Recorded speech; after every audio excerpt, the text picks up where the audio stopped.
Hello my dear student, welcome to Deepak classes. आपकी screen पे आप देख ही रहे होंगे। आपको सबसे पहले बहुत बहुत बधाइयाँ, आज आपने पेपर कर लिया। और जिसका पेपर हो गया है, नो मैटर कि कैसा हुआ है, अच्छा बुरा, आपको जैसा भी आपका पेपर हुआ है आप रिलैक्स कीजिए, एक दो दिन आराम कीजिए, ठीक है। आगे की बात फिर बाद में होती रहेंगी। तो क्वेश्चन पेपर बहुत ईजी था, कठिन नहीं था। अगर चार पांच क्वेश्चन हटा दें, ठीक है, उसमें मिक्स कंसेप्ट लग रहे थे तो वो थोड़े से आपको टफ लगे होंगे, ठीक है। इजी टू मॉडरेट लोग कह रहे हैं, लेकिन मैं इसको कहूँगा बहुत आसान था। आप देखेंगे अगर आपने मेरी पी वाई क्यू की सीरीज फॉलो की होगी, देखो सभी यही कह रहे हैं मेरी सीरीज से क्वेश्चन आया, लेकिन मैं आपको डायरेक्ट टू द पॉइंट बात बता रहा हूँ। अगर आपने पी वाई क्यू देखे होंगे, मेरे नहीं किसी के भी पी वाई क्यू देखे होंगे या करे होंगे, तो पी वाई क्यू से डायरेक्ट उठ के क्वेश्चन आए हुए हैं। समझ रहे हैं यहाँ तक? कुछ क्वेश्चन नए हैं जो आपको थोड़ा सा दिक्कत करेंगे, क्योंकि आपकी मैथमेटिक्स थोड़ा सा ढीली होती है, समझ रहे हैं। और एक बात उन बच्चों के लिए भी मैं कहना चाहूँगा जो हवाबाजी में रहते हैं, हमने ये पढ़ लिया वो पढ़ लिया। आप देख सकते हैं कितने बेसिक क्वेश्चंस एरर से पूछे गए, और बहुत बहुत सारे ऐसे टॉपिक हैं जहाँ से बहुत बेसिक क्वेश्चन पूछे गए। मैं ये सोल्यूशन तो आपको करवा भी नहीं रहा था नीट का, क्योंकि इतने सारे लोगों ने करवा दिया, लेकिन फिर स्टूडेंट जो थे मेरे, उन्होंने कहा सर आप करवाइए, हम देखना चाहेंगे। तो इसलिए मुझे फिर करना ही पड़ा, ठीक है। तो शुरू करते हैं आज के सॉल्यूशंस। पेपर लेवल इजी था, आप ज़्यादा से ज़्यादा इजी, दो चार क्वेश्चन मॉडरेट कह सकते हैं। क्वेश्चन फॉर्मूला बेस्ड काफ़ी थे, स्टेटमेंट बेस्ड आ गए थे, जैसे कि एक्सपेक्ट किया था मैंने, क्योंकि जेई में आ रहा था, यहाँ भी आना ही था। Question from P Y Q भी पूछे गए थे। इस बार थ्योरेटिकल क्वेश्चन में थोड़ा सा ज़्यादा कमांड ली गई थी, थोड़े न्यू क्वेश्चन थे। और अगर आप 2022 से कंपेयर करें तो तब आप मॉडरेट कह सकते हैं, 22 का पेपर ज़्यादा ईजी था, ठीक है। तो स्टार्ट करते हैं। मेरे पास जो पेपर था ये H1 का था, ठीक है। तो आप अपने क्वेश्चन मैच करा सकते हैं, ठीक है, और आंसर की ओर अच्छे से मैच कराइए बच्चों। अब जैसा भी हो गया, देखिए अगर तीर निकल जाता है एक बार, ठीक है, एक बार आपका निकल गया घर से, तो जो भी हुआ जैसा भी हुआ आपको एक्सेप्ट करिए। मैं हमेशा, लोग कहते हैं कि सर आप बहुत कड़वा बोलते हो, मेरे ऑफलाइन कोचिंग में भी बहुत ज़्यादा ऐसे कहते हैं, भाई मुझे आपका सिलेक्शन चाहिए ना, मेरा मीठा बोल के आपको क्या फ़ायदा है बताइए। अगर मैं आपसे कह दूं ये टॉपिक हो गया है बस आप कर लो, मैं अपने ऑफलाइन कोचिंग में जेई मेन तक लेके जाता हूं उनको, समझ रहे हैं। जेई मेन में जो इजी क्वेश्चन है वो डायरेक्ट पूछे जाते हैं। आज मैं एक दो क्वेश्चन ऐसे देख रहा था जो जेई में आए हुए थे, समझ रहे हैं आप यहाँ पे। तो इसलिए आपको अच्छे से मेहनत करनी पड़ेगी अगर आप 2023 वाले हैं। अच्छा, ये सारी बातें मैं पेपर के लास्ट में करूँगा, पहले डिस्कस करते हैं, थोड़ा फास्ट एंड फ्यूरियस तरीके से डिस्कस करेंगे, ज़्यादा मैं टाइम वेस्ट नहीं करूँगा। तो बच्चों स्टार्ट करते हैं। पहला क्वेश्चन, ये H1 सीरीज है, पहला क्वेश्चन में ये पेपर आया। मैंने बहुत ज़्यादा मेहनत नहीं कर पाया, इसको मैं टाइप करा के करता, तो टाइप खुद ही करता हूँ मैं, इसलिए थोड़ा सा फीवर था तो इसलिए नहीं कर पाया। तो फिर बाद में हम जब डिस्कस करेंगे तो मैं टाइप करा के आपको अच्छे से करवा दूंगा। तो बच्चों स्टार्ट करते हैं। पहला क्वेश्चन, पहला क्वेश्चन डाउटफुल है, बोनस कह सकते हैं आप इसको, समझ रहे हैं। अगर जिसने अटेम्प्ट किया है गलत भी किया है तो नंबर मिल सकता है। क्यों? पहला क्वेश्चन में जो रेडियस ऑफ जायरेशन है आपका देखिए, सॉलिड के लिए होती है 2/5 रूट के अंदर, और होलो के लिए होती है रूट के अंदर 2/3। आप देखिए सीधा फॉर्मूला बेस्ड तो है ना। मैं बार बार आपसे कहता हूँ फॉर्मूला रिवीजन करो रिवीजन करो रिवीजन करो, समझ रहे हैं। मैं यूट्यूब पे इसीलिए आया कि कुछ बच्चों का भला हो जाए। तो आप बच्चों आप फॉर्मूला, चलो इस बारे में हम बाद में बात करेंगे। तो यहाँ पर जो आपका सॉलिड था, सॉलिड स्पेयर ऊपर था और हॉलो स्पेयर नीचे था। तो इसका जो आंसर होना चाहिए था, क्योंकि 2/5 ओवर रूट 2/3 रूट रूट में आएगा, तो इसका आंसर आएगा रूट 3/5। तो इसका आंसर रूट में होना चाहिए था, समझे। तो रूट में नहीं है, तो उस हिसाब से इसका जो आंसर होगा वो थर्ड वाला सही होगा, ठीक है। थर्ड वाला हम सही कह सकते हैं, 3:5, लेकिन रूट में होना चाहिए, मैं दोबारा कह रहा हूँ, आप ऑब्जेक्शन कर सकते हैं। चलिए अगला क्वेश्चन कह रहा है, द मैग्नेटिक एनर्जी स्टोर्ड, जैसे हमारी इलेक्ट्रोस्टैटिक एनर्जी होती है वैसी मैग्नेटिक एनर्जी होती है ½ Li², ठीक है। एल की वैल्यू रखिए, देखो इसमें तो कुछ ज़्यादा करना ही नहीं था ना। और एक बात मैं आपको ये बता दूं, आज पेपर में अगर आपको माइक्रो, नैनो, मिली और इन चीज़ों के बारे में, सेंटीमीटर नहीं है, और आप 2024 को टारगेट कर रहे हैं नीट, तो आप पहले ये सीखिए, ठीक है। तो मैं बहुत जल्द इसके बारे में कुछ करूँगा आपके लिए। तो यहाँ पर आप देखिए 4×2=8 है, तो या तो ये आंसर हो। अब यहाँ पर आप देखेंगे ना आई है, तो आप वैल्यू रख दीजिए हाफ। एल की वैल्यू कितनी हो जाएगी, 4 × 10 की पावर -6 और जो आपका आई है वो है 2 का स्क्वायर 4, तो 2 से कटेगा तो 8 आ जाएगा। 8 क्या आ जाएगा आपका माइक्रो जूल। तो इसका जो करेक्ट ऑप्शन था ना वो कौन सा होगा, सेकंड वाला माइक्रो। ठीक है, आप इसमें गलती कर सकते हैं अगर आपको माइक्रो और मिली में डिफरेंस पता नहीं है। तो पहले का जो ऑप्शन था वो ये था, दूसरे का थर्ड वाला सेकंड वाला था। चलिए थर्ड देखते हैं। कह रहे फुल वेव, देखिए थ्योरेटिकल क्वेश्चन है। अगर अब मैं आपसे कहता हूँ आप हवाबाजी में रहते हो, ठीक है, आपको बुरा भी लगेगा, मेरा कुछ नहीं होगा, आप ही का बिगड़ेगा, आपका सिलेक्शन नहीं होगा बच्चों। बुरा हमें तब लगता है जब आप हवाबाजी में रहते हैं, समझ रहे। मैं यहाँ पर कोई पैसा कमाने नहीं आया हूँ, सिंपल सी बात है। मैं आपके लिए थोड़ा सा मेहनत करना चाहता हूँ। आप कहते हैं फुल वेव हमने पढ़ लिया, हाफ वेव पढ़ लिया, तो कभी आपने ये पढ़ा जो इसमें लिखा हुआ है कि which of the these remove the AC refill from rectified output. आपने पढ़ा नहीं पढ़ा होगा, ठीक है। अगर नहीं पढ़ा तो आप अगली बार ऐसी गलतियां मत करिएगा। इसका जो आंसर होगा वो कैपेसिटर होगा। कैपेसिटर का जो काम होता है वो हमारा होता है, जो रिफिल है रेक्टिफाइड इनपुट में, वो रिमूव, एसी रिफिल को रिमूव करना। चलिए आगे चलते हैं। कह रहा है कि electric field, electric dipole is placed at angle इतना विद इलेक्ट्रिक फील्ड इतना, इट एक्सपीरियंस टॉर्क कितना। तो सिंपल सी बात है, टॉर्क इक्वल टू होता है पी ई साइन थीटा। अब आप ध्यान दीजिए, यहाँ पर आपसे कहा गया है कि जो टॉर्क है वो है 4 नैनोमीटर, तो 4 हो गया। और वहीं पर आप कहेंगे सर पी, अब ध्यान दीजिए ना, जो पी की वैल्यू होती है वो होती है charge into length between dipole. हमारी एनसीईआरटी में 2a है, तो आप उसमें कंफ्यूजन मत करना कि सर यहाँ पे 2a रखेंगे। 2a क्यों रखेंगे, अगर आपके डायपोल के बीच की लेंथ l है जिसको आप 2a लेते हो एनसीईआरटी में, अगर आप डायपोल का फॉर्मूला पढ़ेंगे तो वहाँ पे क्या है, चार्ज इंटू लेंथ। ठीक है, तो एक चार्ज का मैग्नीट्यूड इंटू लेंथ, तो ये हो जाएगा Q into L electric field, और साइन 30 हो गया आपका आधा। तो सबकी वैल्यू पुट कर दो, आपको निकालना है यहाँ पे Q था, तो Q हो गया, ये आपका 2 हो गया। इलेक्ट्रिक फील्ड आपका दिया है 2 इंटू 10 की पावर 5 इंटू हाफ, तो भैया हाफ जो है हाफ को ले डूबे। ठीक है, हाफ किसको, हाफ को ले डूबे। अब यहाँ पर ध्यान देना, ये सेंटीमीटर में है तो एक 2 इंटू 10 की पावर -2 भी करेंगे। तो इसको सॉल्व करिए तो आपका जो चार्ज हो जाएगा, ये 2 जो है इस 4 को भी कैंसिल कर देगा 2 बार, ये 3 आ जाएगा, तो 3 उधर सॉल्व करेंगे तो आ जाएगा 2 इंटू 10 की पावर -3। खैर यहाँ पे इतनी दिक्कत नहीं होनी थी आपको। इसका आंसर 2mc हो गया। क्या हो गया इसका आंसर, 2mc हो गया डायपोल वाले का।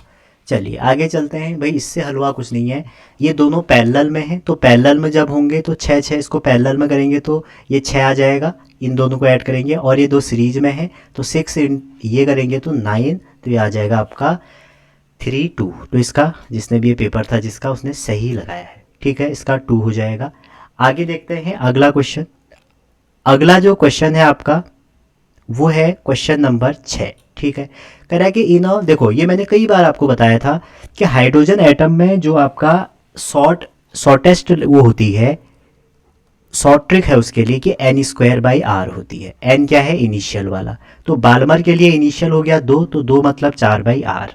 अब कह रहा है कि किसके लिए निकालिए, सॉर्टेड इन बार्मर इतना, तो सॉर्टेड इन ब्रैकेट के लिए निकालिए। तो ब्रैकेट के लिए आपका क्या हो जाएगा, लाइमन बामर पाश्चन ब्रैकेट, तो 3 4 हो जाएगा इसके लिए, तो 4 का स्क्वायर हो जाएगा 16/r। ठीक है, ये आपके लिए ब्रैकेट के लिए था, तो इसको मैं a कर लेता हूँ। चलो ठीक है, a का हमें निकालना है, तो यहाँ से आप क्या करिए 1/r की वैल्यू निकाल दीजिए, तो कितना आ जाएगा, l बार्मर ओवर 4, तो ये हो जाएगा 16 इंटू लेमडा b/4, 4 से 4 कट गया, तो आ जाएगा 4 टाइम लेमडा b। मैं क्यों करूँ इतना बड़ा सा, बताइए, आपको टाइम बचाना है ना, आपको बहुत ज़्यादा टाइम बचाना है। तो ये क्वेश्चन था, देखो इसमें कौन कौन से क्वेश्चन अभी भी टाइम सेविंग थे, मैं आपको वो भी बताते हुए चलता हूँ, ताकि जो आगे बच्चे मेरे को देख रहे हैं वो दिक्कत ना करें। ये टाइम सेविंग था, मैंने 1 लिख दिया इस पर, डायरेक्ट फॉर्मूला बेस्ड था। ये आपका टाइम सेविंग था, ये 2 हो गया। ये आपका टाइम सेविंग था, 3 हो गया। 3 क्वेश्चन आपके टाइम सेविंग थे। ये आपका टाइम कंज्यूमिंग था, तो इसको हम इसमें नहीं डालेंगे। आगे आप बढ़ोगे, ये आपका चलो छोड़ दो इसको भी, वैसे टाइम सेविंग ही था ये भी। और ये वाला जो क्वेश्चन था ये भी फॉर्मूला से था, तो ये 4 क्वेश्चन आपके टाइम सेविंग हो गई। ठीक है, आगे चलते हैं। कह रहा है कि रजिस्टेंस दिया है, अगेन ये क्वेश्चन टाइम सेविंग था, 5 क्वेश्चन हो गए। तो देखो जो हमारा बीबी रॉय ऑफ ग्रेट ब्रिटेन करके है, तो उसमें इसको पहले आप रीअरेंज कर लो, 20 10 की पावर 3। जो ऑफलाइन वाले बच्चे हैं, मैंने ऑफलाइन को तो पढ़ाया है ना मैंने, ऑनलाइन को भी अच्छे से पढ़ाया है बच्चों। आप जाएंगे मेरी प्लेलिस्ट में, इसकी ऑलरेडी प्लेलिस्ट पड़ी हुई है, मैंने उसमें आपको बहुत सारी चीज़ें बताई हैं, अभी मैं और बहुत सारी चीज़ें बताऊंगा। तो ये जो कलर है किसके लिए है, देखो BROY, इतना ही से काम हो जाएगा। आपसे पूछा जा रहा है कि थर्ड बैंड क्या है, फर्स्ट फिगर आपका ये नंबर होता है, सेकंड फिगर भी आपका ये वाला नंबर होता है, थर्ड वाला जो होता है मल्टीप्लायर होता है। तो इसके लिए 0 1 2 3 ये पावर में आता है, तो ऑरेंज इसका आंसर हो जाएगा। और ये आपकी टोलोलेंस होती है, ये सबकी नहीं होती है, ये नो कलर गोल्ड और सिल्वर की होगी। ठीक है, देखिए कितना सरल है। तो 5 क्वेश्चन ऐसे थे जो टाइम सेविंग थे।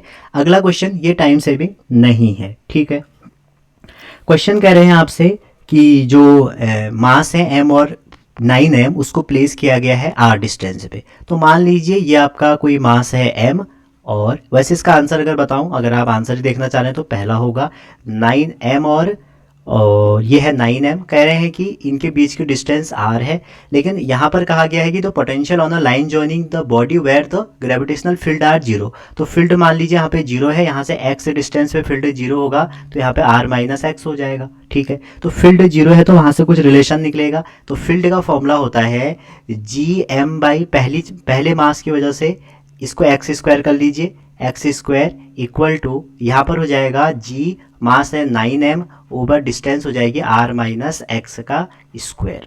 g से g कट गए, इससे ये कट गए, इसको सॉल्व करेंगे, देखो स्क्वायर रूट ले लो दोनों तरफ, तो आपका x निकल के आएगा 3r 4r, तो x आएगा 3 नहीं आएगा, r/4 आ जाएगा। अब आपसे पूछा गया है पोटेंशियल ऐसी पॉइंट पे बताओ जहां पर ये वो हो रहा है, तो r/4 ये डिस्टेंस है। तो पोटेंशियल जब हम निकालेंगे तो पोटेंशियल का फॉर्मूला आपको पता होना चाहिए कि पोटेंशियल होता है v इक्वल टू, पोटेंशियल का फॉर्मूला क्या होगा, v equal to minus GM/x। ठीक है, तो पहले की वजह से रखें तो माइनस GM/x। अब देखिए पोटेंशियल में नेगेटिव आता है। ठीक है, तो यहाँ पर बीच में इनको ऐड करेंगे तो नेगेटिव नेगेटिव आ जाएगा, GM r minus x, x की वैल्यू r/4 रख दीजिए, उसके बाद जो आंसर आएगा वो पहला वाला आपका निकल के आएगा। अगला क्वेश्चन भी आसान क्वेश्चन था, क्वेश्चन नंबर 9। कह रहे हैं कि if galvanometer show no deflection, भैया अगर इसमें कोई डिफ्लेक्शन नहीं है तो इसको आपने लगाया है क्यों है, नहीं इसको हटा दो, यहाँ पर जो करंट है वो 0 हो जाएगी। तो यहाँ पर जो पोटेंशियल है वो यहाँ पर भी होगा, दैट मीन्स यहाँ पर भी 2 वोल्ट है। तो अगर यहाँ पे 10 है, ये 2 है, तो बचा कितना 8, तो 8 वोल्ट यहाँ पे हो जाएगा। तो देखो पहला तरीका है इसमें आप केसीएल केबल लगा के आराम से पहले करंट निकालो। दूसरा तरीका ये है, यहाँ पे जहाँ तक मैं सोच पा रहा हूँ ये सीरीज है, तो सारी करंट आपकी यहीं बह जाएगी। ठीक है, तो सीरीज में आपका बच्चों जो करंट होती है वो सेम होती है। तो पहले वाले सर्किट में आप देखोगे, यहाँ पे अगर आप देखोगे यहाँ पर 400 वोल्ट है और ये कितना है 8 वोल्ट है, 400 ओम का रेजिस्टेंस है, ये 8 वोल्ट है, और यहाँ पे 2 वोल्ट है। तो आप देखिए ये इसका कितना है 1/4 है। करंट सेम होने के लिए यहाँ पर पूरी करंट इसमें बहेगी ना, तो जितनी करंट यहाँ पर होगी उतनी यहाँ पर भी होगी। तो भैया जब करंट सेम होने के लिए 8 से 2 हो गया, तो ये 100 का भी क्या होगा, 100 का भी 1/4 होगा 400 का, तो कितना आ जाएगा 100 आ जाएगा। दूसरा मेथड आप कर सकते हैं, आपको बहुत सारे यूट्यूब में देख भी लिया होगा आपने। ठीक है, केसीएल केबीएल ज़्यादातर लोग उसी से करेंगे। ठीक है, तो ये वाला क्वेश्चन मैं बार बार कहता हूँ कि भैया छठा ये जो है हमारा क्वेश्चन टाइम सेविंग क्वेश्चन था। ठीक है, अभी मैं बताऊंगा टाइम सेविंग क्वेश्चन का क्या रोल है यहाँ पे। आगे चलते हैं, क्वेश्चन नंबर 10। अगेन ये टाइम सेविंग क्वेश्चन है। जब मैंने वेव ऑप्टिक्स आपको दिखाया, ये मेरा 7वां क्वेश्चन है जो टाइम सेविंग है। ठीक है, टाइम सेविंग इसलिए कह रहा हूँ मैं, अभी आगे लास्ट में बताऊंगा ये बातें। कह रहा है यंग डबल स्लिट एक्सपेरिमेंट है जिसमें 2 स्टेटमेंट दिए हैं। स्टेटमेंट अगर कह रहा है कि स्क्रीन, देखिए होता क्या है यंग डबल स्लिट में, एक सोर्स होता है, उसके 2 बेटे होते हैं ये, और यहाँ से इनकी बीच की डिस्टेंस होती है d, और एक स्क्रीन होगी जिसकी यहाँ से डिस्टेंस होती है कैपिटल D। कह रहा है कि अगर आप स्क्रीन को अवे करें, मतलब अगर कैपिटल D में चेंज करें तो एंगुलर सेपरेशन, तो एंगुलर सेपरेशन होता है थीटा इक्वल टू बीटा। ठीक है, theta equal to beta over D, और बीटा जो होता है फ्रिंज विड्थ, तो वो होती है d लैम्डा बाई D। तो कह रहे हैं जब आप इस D को बढ़ाएं, किसको, स्क्रीन को मूव करें, मतलब D को बढ़ाएं, तो कह रहे हैं कि एंगुलर सेपरेशन क्या होगा, कांस्टेंट रहेगा। ठीक है। तो आप देखिए अगर आप इसमें वैल्यू रख दें डी डी तो क्या आ जाएगा लैम्डा बाई डी, तो ये तो डी पे डिपेंड ही नहीं कर रहा है ना, तो पहला वाला तो सही है। दूसरा कह रहा है कि मोनोक्रोमेटिक सोर्स, मोनोक्रोमेटिक मतलब होता है सिंगल कलर की लाइट को अगर आप रिप्लेस कर दें अनदर लाइट से तो क्या एंगुलर सेपरेशन में चेंज होगा, तो भैया अगर वेवलेंथ चेंज होगी तो चेंज तो होगा ना, तो दूसरा गलत है, तो पहला सही है और दूसरा गलत है, पहला सही है दूसरा गलत है। चलिए ये टाइम सेविंग था। अगला क्वेश्चन है, ये तो time saving super time saving था। ये 8वां क्वेश्चन है मेरा कि वर्च्यूमीटर किस पे होता है, ये बेस्ड होता है बर्नौली पे। और वैसे ना ये क्वेश्चन गलत करके आए हैं बच्चे, अरे भाई थोड़ा सा तो आइडिया लगाओ यार, इतना पढ़ लिया है आपने, थोड़ा सा कॉमन सेंस लेके आओ ना। देखिए पैरेलल एक्सिस कहाँ पर है, रिजिड बॉडी में, परपेंडिकुलर एक्सिस कहाँ है, रिजिड बॉडी में, ह्यूगेन्स प्रिंसिपल कहाँ है, ऑप्टिक्स में। यार वर्च्यूमीटर क्या काम आता है सोचो, फ्लूइड के चैप्टर में तो होगा, तो फ्लूइड में तो बर्नौली होगी, खत्म। आगे अगला क्वेश्चन कह रहा है कि स्ट्रेस निकालिए, और सिंपल सी बात है स्ट्रेस इक्वल टू होता है फोर्स ओवर एरिया। अब यहाँ पर कह रहा है कि सेलिंग रिजिड सपोर्ट से वेट हमारा सस्पेंडेड है, और आपको बता दूं जो वेट है वेट इज अ फोर्स, आपने देखा होगा mg, आप इसको करते होंगे mg, तो इसका आंसर हो जाएगा weight by A, that means mg by area. Fourth option correct. आप मैच कर सकते हैं, ये सटीक आंसर की होगी, इसमें कोई ऐसा नहीं होगा। अगर कोई गलती होगी तो आप बताइएगा, मैं उसको सही करने की कोशिश करूंगा। देखो मैं बार बार कहता हूँ बच्चों कि भैया ये वेक्टर, लोग कहते हैं ये वेक्टर है, मैं कहता हूँ एक्सियल वेक्टर है, मैं कहता हूँ रेडियल वेक्टर है, मैं कहता हूँ पोलर वेक्टर है। तो यहाँ पर इस क्वेश्चन को मैं पढ़ूंगा भी नहीं। कह रहा है कि एंगुलर एक्सलेशन कहाँ लगेगा, भैया along the axis of rotation. जितने भी ये वेक्टर हैं सब एक्सियल वेक्टर हैं, छोड़ दो, मैं इसको ज़्यादा डिस्कस नहीं करूंगा। ये क्वेश्चन आ गया जो मैंने नीट से पहले एक वीडियो बनाई थी कंप्लीट 11th का, वो ये आ गया आपका VRMS रूट टी के डिपेंड करेगा। पहली मेथड V1/V2 कर लीजिए प्रोपोर्शनल, या इक्वल टू कर लो इसको, इक्वल टू रूट T1/T2। मान लीजिए इनिशियली V2 आपका V है, अब वो कह रहा है कि इंक्रीज कर दिया 3 टाइम, जब 3 टाइम बढ़ा देंगे तो V1 कितना हो जाएगा, 3 पहले V थी 3 टाइम बढ़ा दिया तो 4V, तो इसमें वैल्यू रख दीजिए। अब ये ध्यान रखना कि जितने भी ये पीछे वाले चैप्टर है ना, यहाँ केल्विन में नहीं चलेगा, यहाँ टेम्परेचर, ये मान लीजिए T2 है, ठीक है, तो यहाँ पर टेम्परेचर कितना हो जाएगा, इसको ऐड कर दीजिए 50 में 273, इसको केल्विन में लेके आए तो ये 223 हो जाएगा, और इसको यहाँ पर रख दीजिए T2, ये रख दीजिए T1 रख दीजिए, आंसर आ जाएगा। समझ रहे हैं, यहाँ तक कोई दिक्कत नहीं होनी चाहिए।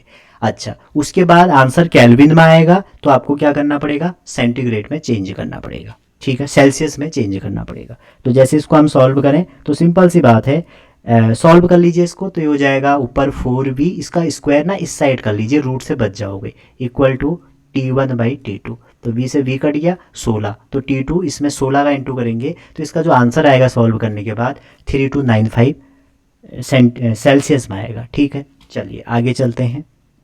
ये आपका टाइम सेविंग नहीं था, ठीक, अभी तक मेरे 8 टाइम सेविंग हो चुके हैं, और ये मेरा टाइम सेविंग था, ये था 9। चलिए आगे चलते हैं। ये वाला क्वेश्चन टाइम सेविंग 10। 1000 बार मैंने आपको बताया है कि तभी फोटो इलेक्ट्रिक इफेक्ट पॉसिबल है जब, या इजेक्शन ऑफ फोटो इलेक्ट्रॉन तभी पॉसिबल है जब वर्क फंक्शन आपका जो इंसिडेंट वेव है उसकी एनर्जी से कम होगा। यहाँ पर क्लियरली दिख रहा है हमारी 2.20 क्या है, हमारी 2.20 है एच न्यू की वैल्यू, इससे कम कौन है 2.14। समझ रहे हैं यहाँ पे, तो आंसर क्या होगा 2.14 किसका था, ये था सीजियम का, तो सीजियम इसका आंसर हो जाएगा, ठीक है। चलिए आगे चलते हैं। ये क्वेश्चन अगेन T10 हो गया, आप कहेंगे चलो इसको नहीं रखते हैं, थोड़ा कंसेप्चुअल है वैसे, चलो T10 में चलो नहीं रखते हैं, चलो आप सोचोगे 9 साफ़ी हो गई, T10 ही अभी जो है हमारा 9 ही चल रहा है। यहाँ पर देखिए क्वेश्चन कह रहा है आपसे कि जो AC सोर्स है अगर उसको आप कनेक्ट कर देंगे किसी कैपेसिटर से तो ऑपरेटिंग फ्रिक्वेंसी पे क्या होगा, और यहाँ इन्होंने ना डिस्प्लेसमेंट करंट का कंसेप्ट डाल दिया। तो बच्चों डरने का नहीं, क्यों, आप कहोगे सर ये क्वेश्चन तो टफ है, अरे टफ नहीं है, आप ध्यान से देखो, यहाँ पर आपसे पूछा गया है, आपको पता है कि XC इक्वल टू होता है 1/ωc, ठीक है, इक्वल टू 1/2πfc। तो वो कह रहा है कि अगर f को आप डिक्रीज करेंगे तो आप सिंपल सी बात है x से इंक्रीज हो जाएगा। तो डिस्प्लेसमेंट करंट ही आपकी कंडक्शन करंट होती है, जिसकी वैल्यू क्या होती है v ओवर एक्स सी, अगर कैपेसिटिव एलिमेंट है। तो अगर ये आपका बढ़ेगा तो डिस्प्लेसमेंट करंट आपकी क्या हो जाएगी, घटनी चाहिए। समझ रहे हैं? तो डिस्प्लेसमेंट ही करंट यहाँ पे डिक्रीज हो जाएगी। क्लियर है यहाँ तक? समझ गए ना? क्योंकि आपने यही तो पढ़ा था मैक्सवेल में कंसिस्टेंसी क्यों हुई थी, आई सी इक्वल टू आई डी। आपको कहे सर ये तो आई का फॉर्मूला है, तो यही तो आई डी है। समझ रहे हैं? चलिए क्वेश्चन नंबर 16, ये क्वेश्चन थोड़ा कंसेप्चुअल था। फिर अब ये वाला क्वेश्चन थोड़ा नया क्वेश्चन आ गया। ये वैसे क्लास 10th से बेसिस क्वेश्चन है। समझ रहे हैं? अच्छा, ये जो है ये टाइम सेविंग क्वेश्चन है, क्वेश्चन 11, क्योंकि इससे पहले मेरा T10 हो चुका है। ठीक है, टाइम सेविंग क्वेश्चन 10 हो चुका है, अब ये मेरा टाइम सेविंग 11 हो गया। किसी भी क्लोज सरफेस से जो आपका नेट फ्लक्स होगा वो हमेशा 0 होगा। क्लियर है यहाँ तक? तो ये मेरा T11 हो गया। तो क्लास 10th से ये क्वेश्चन है, कैसे करेंगे देखिए। कह रहा है कि light wave travel in a distance x in T1 in air, 10x in T2 in another, what is the critical angle. तो आपको इतना तो पता है कि क्रिटिकल एंगल, मैं पहले ही जब मैंने आपको रे ऑप्टिक्स के क्वेश्चन करवाए तो वहां पर कहा था कि क्रिटिकल एंगल से बहुत क्वेश्चन आपसे पूछे जाते हैं, लेकिन ये मैंने नहीं करवाया था और ना ये PYQ में आया था। सच्चाई बोलनी चाहिए, आपको धोखा में रख के मेरे को कुछ नहीं मिलेगा, लेकिन इस पर आप थोड़ा सा दिमाग लगाते तो हो जाता। कैसे? देखिए, पहला इन्होंने दिया है, आपने पढ़ा होगा स्पीड, अगर पहली मीडियम एयर है, एयर में कितना है डिस्टेंस ओवर टाइम।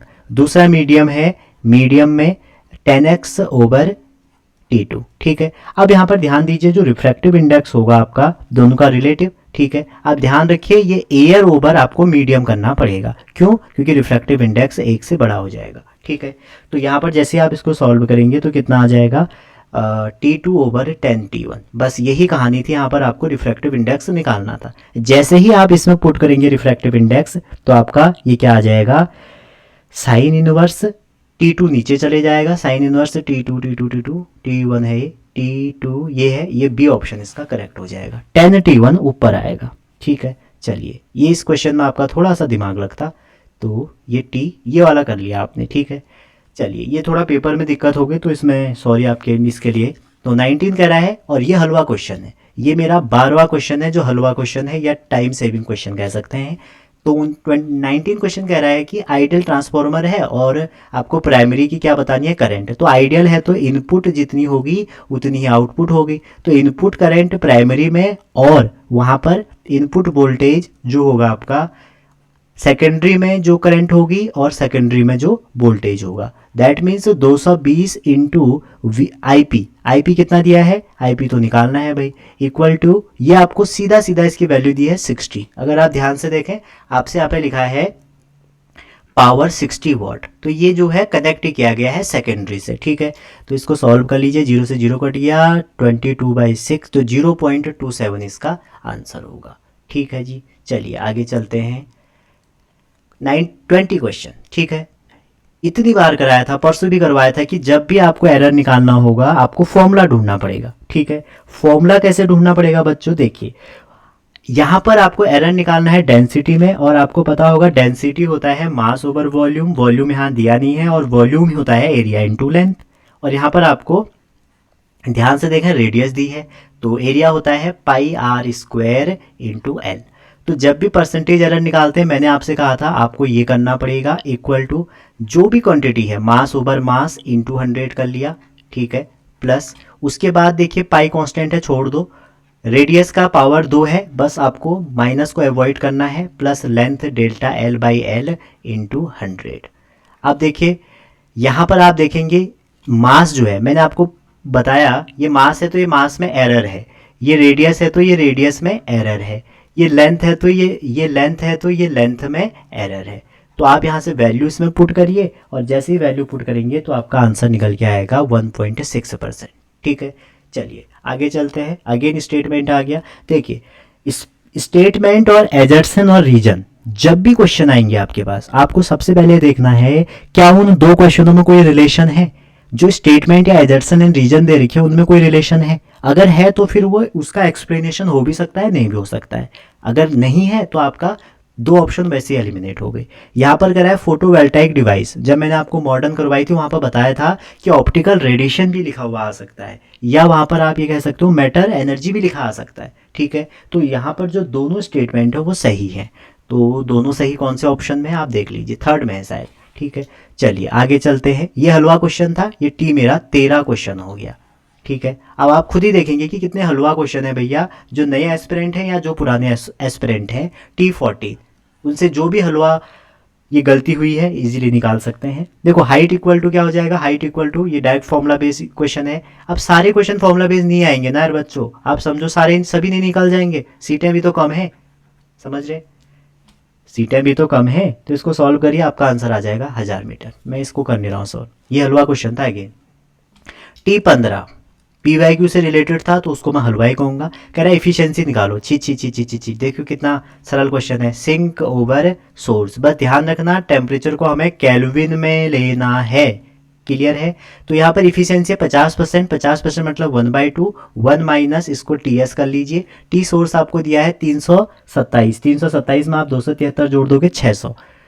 ठीक है, इसको उधर लेके जाओगे हाफ, और हाफ का 600, 300 के आ जाएगा। 300 के में आंसर है नहीं, तो 300 के में से 223 तो 27 आंसर आ जाएगा।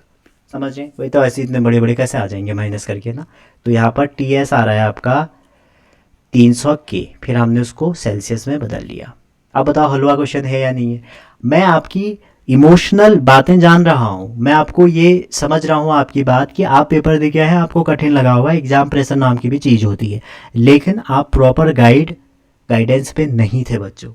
अगर जिसका पेपर आज खराब हुआ है, बहुत कड़वा है, मैं आपसे एक ही चीज़ कहूँगा, आप हैं तो सभी है, आप अपना ध्यान रखिए। ठीक है, लेकिन आप ये भी यकीन मानिए कि मैं प्रॉपर गाइडेंस पे नहीं थी, मैं फालतू रील्स पे देख रही थी। ठीक है, मैं फालतू टाइम वेस्ट कर रही थी, समझ रहे हैं, मैं फालतू गानों में रील बना रही थी, स्नैपचैट। यार हफ्ते में एक दिन कर लो, थोड़ा सा दूरियां बना लेते, इससे तो अभी आपका ये पेपर इतना खराब नहीं हुआ होता। पेपर बहुत आसान है, देखिए कितने इजी से क्वेश्चन हो जा रहे हैं। चलिए आगे चलते हैं, ये बात बाद में करेंगे। अभी देखिए हलवा क्वेश्चन नंबर 16, ये है टाइम सेविंग क्वेश्चन। अगेन 16 कैसे, देखो यहाँ पर एनर्जी जो है, यहाँ पर जो हमारी एनर्जी है उसका डायरेक्ट फॉर्मूला लगेगा, surface energy, energy equal to हो जाएगा टेंशन इनटू एरिया होगा।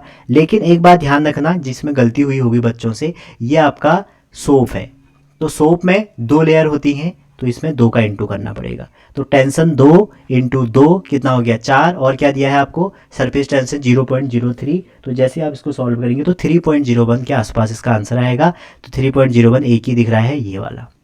ठीक है, चलिए आगे चलते हैं। अब ये आपके लिए टफ क्वेश्चन था, ये आपके लिए टफ क्वेश्चन था।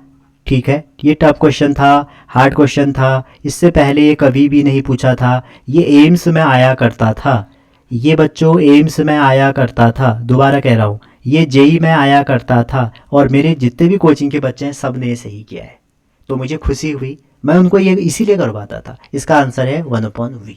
ठीक है, बाद में डिस्कस करेंगे इसको बहुत अच्छे से। वैसे जो एक्सरे होता है E=SC/λ, कुछ करना नहीं था इसमें, =EB। तो जेई के जो अच्छे अच्छे क्वेश्चन है ना, छोटे छोटे, वो आपको करे होने चाहिए। मैं आपसे फिर से कह रहा हूँ, मैं लास्ट में बारे में आपको थोड़ा सा 2 मिनट में कुछ बताऊंगा। तो ये थोड़ा टफ क्वेश्चन था। ठीक है, आगे चलते हैं। LCR सर्किट है, कह रहा है रेजोनेंट। अगेन हलवा क्वेश्चन आ गया। ठीक है, हलवा क्वेश्चन वो क्वेश्चन है जिसमें टाइम नहीं लग रहा है, जो PYQ से रिलेटेड है, जो टाइम सेविंग है, जो आपका टाइम बहुत सेव करेंगे। तो 17 क्वेश्चन में क्या है, क्या रेजोनेंस है, तो रेजोनेंस में होता है XL = XC। आपने कहा सर इसमें तो कुछ और निकालना है, तो ओमेगा इक्वल टू होता है 1/√LC। सर यहाँ पे तो फ्रीक्वेंसी निकालनी है, तो फ्रीक्वेंसी होती है 1/2π√LC। अगर आप फॉर्मूला रिवीजन अच्छे से करते तो यह क्वेश्चन नहीं आता आपको। और दूसरी बात देखिए, ये 2 आंसर तो हो ही नहीं सकते, फ्रीक्वेंसी की यूनिट कब से रेडियन पर सेकंड हो रही है, समझ रहे हैं, ये 2 ही आंसर हो सकते। और इसको आप सॉल्व करेंगे, इसका करेक्ट आंसर 1.59 करके निकल के आएगा। ठीक है, चेक कर लेना इसको। चलिए आगे चलते हैं 27। ठीक है, अगेन ये क्वेश्चन, अब मैं इसको हलवा नहीं कहूँगा, ये थोड़ा सा कैलकुलेटिव था, वैसे तो आसान था लेकिन फिर भी। देखो एनर्जी होती है ½ kx²। आप देखिए ये किस पे डिपेंड कर रही है, x² पे। अगर आप उसको स्ट्रेच कर रहे हैं 2 मीटर, ठीक है, तो अगर 2 से आप उसको 8 कर रहे हैं, तो 2 में एनर्जी 4 होगी, तो आप बताइए 8 में कितनी होगी, 16 नहीं होगी। जब इसमें एनर्जी दोगुनी हो रही है तो यहाँ से 16 नहीं होगी, ये तो पहला तरीका। दूसरा, दोनों का ले लिए डेटा ले लीजिए अपॉन x1/x2 का होल स्क्वायर, तो इसको लिख लीजिए कुछ भी लिख लीजिए, क्या होगा 2/8 का स्क्वायर, तो ये हो जाएगा 1/16 और उसके बाद 1/16 आ जाएगा। ठीक है, चलिए जी अगला क्वेश्चन। ये क्वेश्चन रिपीटेड क्वेश्चन कई बार आता है और ये मेरा 18वां क्वेश्चन है जो हलवा क्वेश्चन है।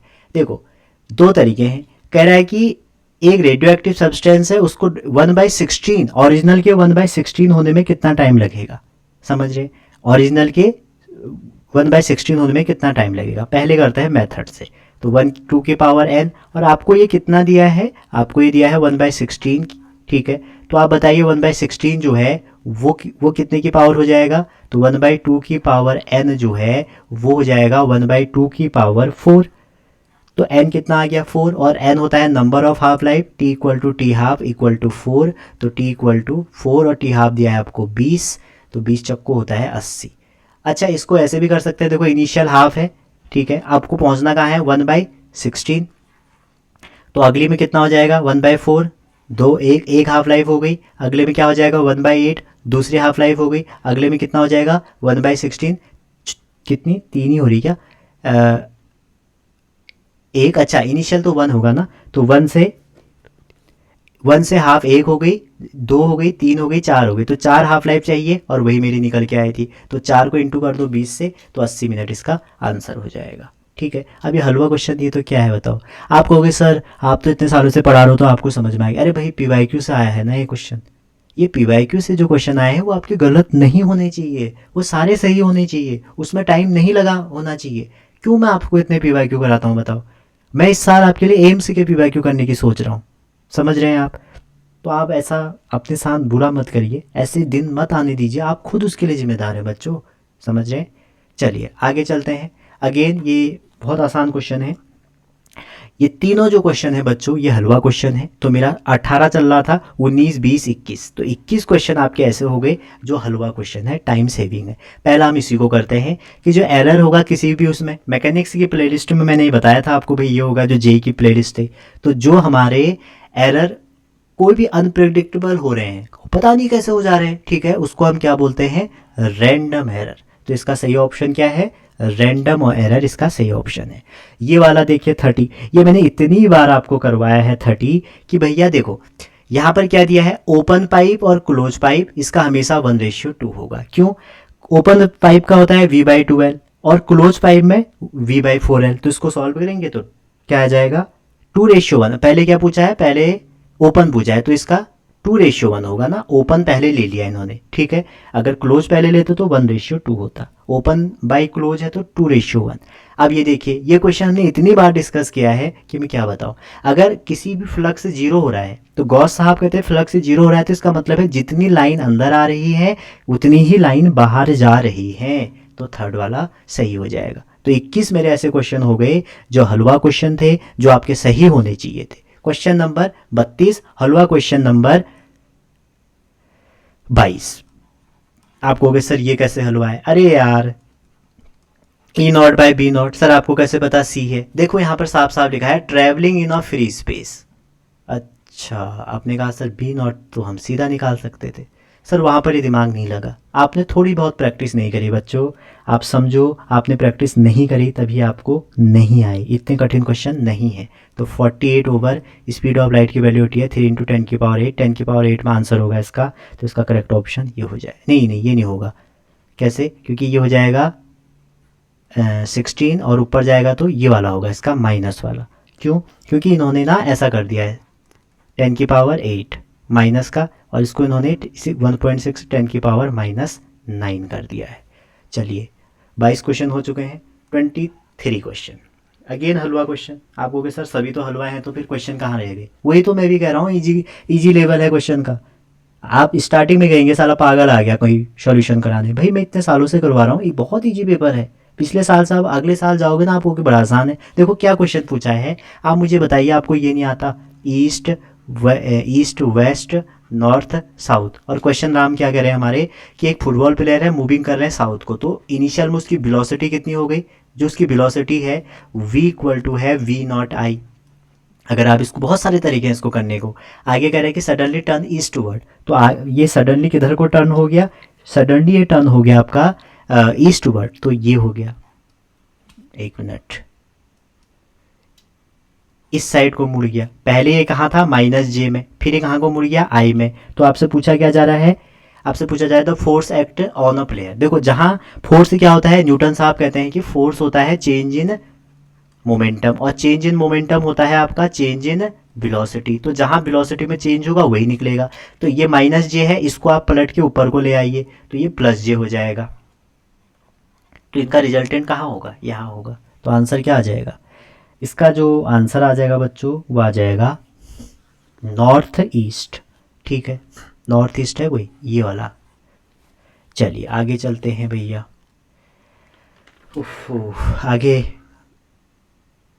ये रहा क्वेश्चन। अब इससे आसान क्या मिलेगा आपको, देखो क्वेश्चन कह रहे हैं, पहली बात तो कह रहे हैं कि करंट की डायरेक्शन, देखो दोनों अपोजिट फैशन में है, अपोजिट कनेक्ट किए हैं, तो करंट ए से बी मूव करेगा। तो ए से बी, ए से बी, ए से बी, ए से बी, ये हो सकता है, ये हो सकता है। अब यहाँ पर क्या निकालना है आपको, यहाँ पर करंट भी निकालना है। तो सिंपल सी बात है, अपोजिट फैशन में तो वी इक्विवेलेंट कितना हो जाएगा, जो ईएमएफ का आपका इक्विवेलेंट हो जाएगा, 10 में से 5 गए, 5 आ गया। अच्छा, उसके बाद आर इक्विवेलेंट कितना हो जाएगा, आर इक्विवेलेंट हो जाएगा 1 और 2 है और नीचे 7 है, तो आर इक्विवेलेंट आपका हो जाएगा 10। ठीक है, उसके बाद आई कितना हो जाएगा, इसको आप 5/10 कर लो, तो 5/10 हो जाएगा 0.5, 0.5, तो फोर्थ वाला सही हो जाएगा। अगर ये हलवा क्वेश्चन नहीं था, अच्छा ये हलवा क्वेश्चन नहीं था, ठीक है। अभी तक हमने इतने क्वेश्चन कर लिए हैं जो ये हलवा क्वेश्चन थे और 23 हो चुके हैं, ये थोड़ा सा दिमाग लगने वाला था। आगे ये वाला क्वेश्चन है हलवा क्वेश्चन, परसों ही करवाया, सॉरी कल ही करवाया नीट के पेपर से पहले 24, कि अगर कोई डिस्टेंस है, आप खुद ही जाके देखिए, मेरे पास अभी टाइम नहीं हुआ, मेरी तबीयत थोड़ी ठीक नहीं चल रही है, तो मैं नहीं तो उसको ज़रूर करवाता आपको। मैंने वहाँ से जो कट था उसको लेके आता, आपको दिखाता कि मैंने करवाया है, ठीक है। फिर क्या शो ऑफ करना, जिसने पढ़ा है उसको पता ही है। ये होता है, वैल्यू पुट करिए इसमें, तो कितना आ जाएगा, ये आ जाएगा 2 इंटू कितनी कितनी है, पहले में स्पीड v है, दूसरे में 2v/3 है, और नीचे इसको कर दो ऐड, तो ऐड कर दोगे तो आंसर जो निकल के आएगा वो आ जाएगा 4v/3। आप कैलकुलेट कर सकते हैं, ठीक है। बस मैं आपके लिए ज़िंदा हूँ ये समझ लीजिए आप, नहीं तो अभी तक मैं सो गया होता, इतना बुखार चढ़ रहा है। चलिए कोई नहीं, ये तो होते रहते हैं। आप देखिए ये क्वेश्चन अगेन हलवा क्वेश्चन, 25 क्वेश्चन, 25 पहुंच गए, आपको 35 क्वेश्चन तक यहाँ जाने पड़ेंगे जो हलवा क्वेश्चन है। कह रहा है the radius of the inner most, देखो रेडियस का एक्सप्रेशन मैं आपको कई बार बता चुका हूँ, इवन शॉर्ट्स भी डाल चुका हूँ ये। अब आपसे कह रहा है कि हाइड्रोजन का, तो Z1 कर लीजिए, तो रेडियस कितना हो गया, n² हो गया। तो आपसे पूछा है what is the radius of third, inner most मतलब होता है n1, ठीक है। इनर मोस्ट क्या होगा, n1 ही तो होगा। और थर्ड मतलब थर्ड ऑर्बिट के लिए आपका कितना हो जाएगा, थर्ड ऑर्बिट के लिए आपका जो n हो जाएगा वो कितना हो जाएगा, 3 हो जाएगा। तो आप कंपेयर कर दीजिए, r2/r1 इक्वल टू n2, इसको 2 कर लीजिए, इसको n1 कर लीजिए, n2/n1 का स्क्वायर, तो ये हो जाएगा इंटू इक्वल टू 9। तो R2 जो हो जाएगा वो हो जाएगा 9 टाइम्स R1, R1 है 5 पॉइंट, ये भी बोर रेडियस है, तो 9 से इंटू करेंगे तो कितना आ जाएगा, 9 से अगर आप इसको इंटू करेंगे तो निकल लेना यार, इंटू इतना तो कर ही सकते हो ना। R1 से इंटू करो, 9 इंटू 5.3 कर लो, तो 27 हो गया, 2 45 और 2 47, ये आ जाएगा इसका सेकंड वाला, ठीक है। नहीं तो आप कहोगे साले ने आधे आधे ही सॉल्यूशन करवाए, ठीक है। मैं सबको जानता हूँ बच्चों, जो बच्चा बहुत डेस्परेट होता है पढ़ने के लिए वो कभी भी ऐसी गलतियाँ नहीं करता है। तो 26 क्वेश्चन जो मेरा है ये भी आसान क्वेश्चन है। कह रहा है कि 10 जो आपके रजिस्टर हैं उसको हमने कनेक्ट किया है सीरीज में, तो जब सीरीज में करेंगे आप खुद ही बताओ, I इक्वल टू क्या होता है, ε/r, ठीक है। तो 10 रजिस्टर अगर सीरीज में करोगे तो कितना हो जाएगा, I1 कर लो इसको, तो I1 हो जाएगा आपका एप्सिलॉन, तो वही रहेगा 10R हो जाएगा रिजल्टेंट। उसके बाद पैरेलल में कराया कह रहा है, तो करंट I2 हो जाएगी एप्सिलॉन बाई, पैरेलल में क्या हो जाता है R/n, तो R/10, 10 ऊपर पहुंच जाएंगे। तो पूछ क्या रहा है, then those connect parallel the current reduce increase N time, अच्छा एन टाइम बढ़ गई करी तो दोनों को कर दो डिवाइड, तो I1/I2 जैसे ही आप करोगे तो आपका आ जाएगा ε/10R पहले वाले का इंटू ε/10/R, तो इससे ये कट गया, इससे ये कट गया, I1/I2 हो जाएगा 100, तो इसका आंसर आएगा 100। जो I2 हो जाएगी वो पहले की 100 टाइम्स I1 हो जाएगी। चलिए अगला क्वेश्चन 38, ये क्वेश्चन थोड़ा करने लायक था, वैसे तो आसान था फिर भी थोड़ा करने वाला था। यहाँ पर देखिए, यहाँ से लेके यहाँ तक गया है, डेटा से आपको टाइम पीरियड दिया है 8। पूछ क्या रहे हैं, अच्छा ए जो है कह रहा है ये एम्पलीट्यूड दिया है 1 दिया है, ये हो गया हमारा एम्पलीट्यूड और ये हो गया मेरा टाइम पीरियड। निकालना क्या है भाई, यहाँ पे निकालना है यहाँ पे एक्सलरेशन, वो भी 2 सेकेंड में। ठीक है, तो ए इक्वल टू होता है माइनस ओमेगा स्क्वायर एक्स, तो भैया ये कट गया ये कट गया, आंसर माइनस में चाहिए।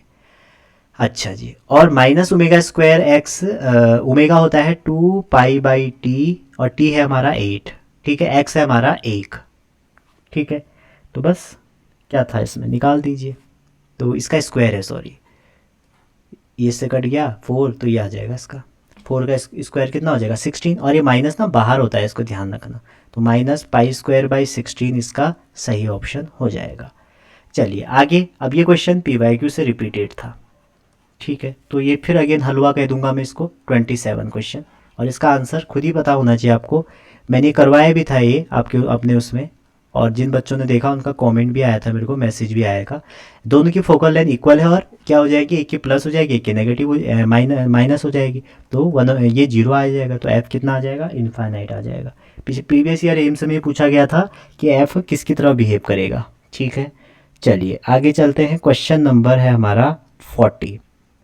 ये क्वेश्चन थोड़ा अच्छा था, इस क्वेश्चन में मेरे को मज़ा आया। ठीक है, तो ये वाला क्वेश्चन जो है ना बच्चों, ये जेई से उठाया गया था, इसीलिए कह रहा था मैं, क्या 2 क्वेश्चन हो गए जो जेई से उठाए गए थे। क्लियर है, अब इस क्वेश्चन में कुछ भी नहीं है वैसे, अगर मैं देखूं आपको पता होना चाहिए। मैं अपनी मेरी जो वीडियो है ना कैपलर लॉ वाली, फिर वही है ना, अपना मुंह मिट्ठू नहीं बनना चाहिए बच्चों। ठीक है, उसमें मैंने ये करवाया है सेम क्वेश्चन। ठीक है, अपॉन में कितना हो जाएगा, ऑर्बिटल स्पीड कराया तो gm/r हो जाएगा। ठीक है, यहाँ पर आप देखेंगे ना डेंसिटी है, तो आपको क्या करना पड़ेगा, स्क्वायर कर दीजिए, तो t² इक्वल टू आपका बन जाएगा ये 4π², r यहाँ नीचे था, ऊपर जाएगा तो r³ हो जाएंगे, और नीचे हो जाएंगे gm। तो मास की वैल्यू रख दीजिए, मास इक्वल टू हो जाएगा रो इंटू डेंसिटी, तो 4/3πr³।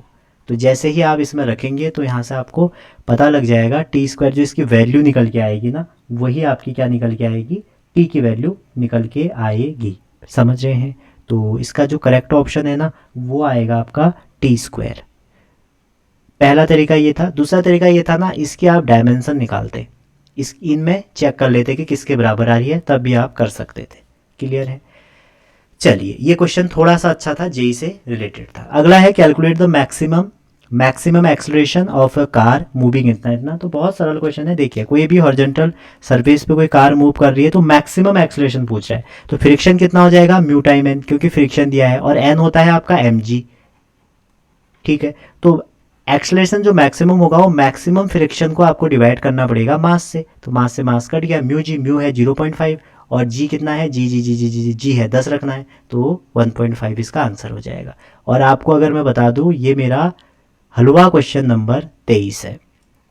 इतनी भयानक एफबीडी कराई थी मैंने आपको, एक बच्चे ने, अब उसका नाम तो वो डालता नहीं है, नाम तो मेरे को पता नहीं, आजकल अपने नाम से कोई नहीं होता है, तो उसने कहा था एफबीडी करा दो, तो मैंने ऐसे से एफबीडी कराई पूरी एनालिसिस करके, लेकिन क्वेश्चन ऐसा आया, तो उसका शायद सही हुआ होगा। अगला क्वेश्चन, ये अच्छा क्वेश्चन था। ठीक है, और ये थोड़ा उन्होंने इस बार सोचा क्वेश्चन था। वैसे क्वेश्चन कुछ नहीं है, आपसे कह रहा है कि इलेक्ट्रिक डायपोल है तो पोटेंशियल निकालो एट अ पॉइंट पी पे, तो पी पे निकालना है, एक निकाल दो। जो पोटेंशियल होगा वो स्केलर क्वांटिटी होती है, उसको आप नॉर्मली ऐड कर सकते हैं। ठीक है, तो वी क्यू पे जो पोटेंशियल होगा -kq ओवर डिस्टेंस, और डिस्टेंस कितनी होगी भैया, डिस्टेंस हो जाएगी 2 × 10⁻²। अगर आप इसको ध्यान से देखें, यहाँ से लेके यहाँ तक 5 है, तो बचा कितना, 2। ठीक है, अच्छा जी, प्लस अगर आप प्लस की वजह से निकालेंगे तो प्लस की कितनी हो जाएगी, प्लस की हो जाएगी डिस्टेंस 8, तो हो जाएगा kq ओवर 8 × 10⁻²। 8 हो जाएगी ना, 5 ये है, 3 ये हो जाएगी। अच्छा गलत कर दिया मैंने, प्लस की हो जाएगी आपकी 2 और माइनस की हो जाएगी 8। ठीक है, ये माइनस चार्ज यहाँ आएगा, इसको सॉल्व करिए। तो जैसे आप kq बाहर निकालेंगे तो 8 10⁻² बाहर निकालिए, तो ये आएगा आपका 3/8। ठीक है, और q तो q ही रहेगा, और यहाँ पर ना ये कह रहे हैं भाई साहब कि k के टर्म में निकालो, तो जो k था उसको हमने k ही रहने दिया, तो 3/8 वाला आंसर यहाँ पे करेक्ट होगा, थर्ड वाला आपका करेक्ट ऑप्शन होना चाहिए। ठीक है, चलिए अगला क्वेश्चन, ये क्वेश्चन थोड़ा सा कैलकुलेटिव था बच्चों, ठीक है, हलवा नहीं है, उसी को कहूँगा जो हलवा है। अब इस क्वेश्चन में क्या था यार बताइए, ठीक है। अगला क्वेश्चन अगेन 24 क्वेश्चन, हलवा क्वेश्चन। आप कहोगे सर ये क्या है, अरे इम्पीडेंस ही तो निकालना है। इम्पीडेंस है क्या सर, हमने फॉर्मूला याद नहीं किया, तो आपके लिए बहुत कठिन क्वेश्चन। फॉर्मूला रिवीजन सीरीज बहुत ज़रूरी है फॉलो करने की। मैं आपके लिए प्लान भी कर रहा हूँ बच्चों, बहुत जल्दी मैं प्लान करूँगा। बस जेड में वैल्यू रख लीजिए, आपका आंसर निकल के आ जाएगा। इसका पहला निकल के आ रहा है। अगेन क्वेश्चन 25 हलवा क्वेश्चन। अब ये थोड़ा सा डायग्राम अच्छा नहीं है क्योंकि पेपर ना थोड़ा सा उतना बढ़िया नहीं भेजा एक दो क्वेश्चन में, बाद में ना, तो ऐसा हमारा डायग्राम है। पहला आप इसको ऑप्शन से कर सकते थे, कैसे, देखिए यहाँ पर आप जीरो रखिए, यहाँ पर आप जीरो रखिए, तो जीरो का क्या हो जाएगा 1 1, और 1 1 जब यहाँ निकल के आएंगे तो क्या आ जाएगा 1 आएगा, तो इसका अपोजिट जीरो हो जाएगा। तो 1 0 0 का जीरो कहाँ पर आ रहा है, इसमें नहीं आ रहा है, इसमें आ रहा है। 0 0 का 1 इसमें नहीं आ रहा है, इसमें आ रहा है। अब आप 0 1 रख लीजिए, ठीक है। तो यहाँ पर अगर आप दूसरी बार डेटा रखेंगे, आप अगर यहाँ पर 1 0 रख लीजिए और यहाँ पे क्या रख लीजिए 1 रख लीजिए, तो 0 1 में ये तो आपका क्या आ जाएगा, सॉल्व करिए इसको, सॉल्व करेंगे तो सॉल्व करके कितना आ जाएगा 0 0 0 1 आ जाएगा। तो 0 1 में 1 आ रहा है, तो ये नहीं हो सकता, ये हो जाएगा, ठीक है। तो 0 1 में 1 आ रहा है। अच्छा आप कहोगे सर नहीं हमने बुलन अलजेब्रा से करा, तो बुलन अलजेब्रा से देखते हैं। अगर ये a है ये b है, तो यहाँ चले जाएगा a बार, यहाँ चले जाएगा b बार। यहाँ जैसे हम पहुँचेंगे ये हो जाएगा a बार, ठीक है, डॉट b बार का whole bar. De Morgan theorem जो लगती है वो होती है a प्लस बी का होल बार बार कटेंगे तो ये आ जाएगा। और ये कौन सा गेट है, और गेट। अब आप देखिए कि ट्रुथ टेबल और गेट में जब तक एक 1 हो गया तो सब 1 हो जाएंगे, तो और गेट में एक 1 हो गया तो सब 1 हो जाएंगे। ये और गेट है, ये डायरेक्ट PYQ से रिपीटेड क्वेश्चन आपका है। तो ये क्वेश्चन 44 था। अगला क्वेश्चन ये रिपीटेड क्वेश्चन था, ये थोड़ा लंबा था तो हलवा तो नहीं कहूँगा, ये PYQ से रिलेटेड था, जो कि मेरा ये भी PYQ से था, ठीक है, 2 क्वेश्चन, और ये तीसरा क्वेश्चन PYQ से था। तो यहाँ पर आपको क्या करना है, पहले लेंस इसके लिए निकालना है। अगर आप इसको ध्यान से देखेंगे ये ऐसा बन रहा है डायग्राम, ठीक है, बीच वाले को ऐसे रख लीजिए और इस वाले के लिए ये रख लीजिए। तो इसकी अगर फोकल लेंथ f1 है, इसकी f2 है, इसकी f3 है, तो आप ध्यान दीजिए बच्चों, यहाँ पर इसकी और इसकी जो f1 होगा वही f3 होगा, तो इसको आप f1 ही कर लीजिए, फायदे में रहोगे। तो 1/f जो हो जाएगा इक्विवेलेंट, वो हो जाएगा 1/f1 plus 1/f2 plus 1/f3, ये कर लीजिए। और 1/f1 जैसे आप लगाएंगे ना, तो इसके लिए आप अगर डेटा फिट करेंगे, इसके लिए R1 जो हो जाएगा कितना हो जाएगा, इन्फिनिटी हो जाएगा। और R2 मैंने आपको पहले भी बहुत बार ऑप्टिक्स में ये क्वेश्चन करवाया तो आपको बताया, R2 कितना हो जाएगा 20 हो जाएगा। इसके लिए R1 भी 20 हो जाएगा, R2 भी 20 हो जाएगा। इसके लिए अगेन वही जो पहले के लिए हुआ, तो ये हो जाएगा 2 टाइम f1 प्लस 1/f2, और f1 f2 आप निकाल दीजिए इस फॉर्मूले से, n-1 और 1/R1 माइनस R2, ठीक है। तो अगर आप देखें इसके नेचर से भी आप देख सकते हैं, इसकी फोकल लेंथ मैंने आपको वहाँ ये बताई थी कि नेगेटिव, कितनी नेगेटिव, और नेगेटिव 3 ऑप्शन में इन्होंने दे के दे रखी है। तो इसको सॉल्व करने पे आपका आंसर -100 सेंटीमीटर आ रहा है, ठीक है। ये फॉर्मूला लगेगा, f1 पे लगाइए, f2 पे लगाइए, f3 पे लगाइए। चलिए 46 क्वेश्चन से क्या कहना, ये नया क्वेश्चन है, ठीक है, ये आपका नया क्वेश्चन है जी।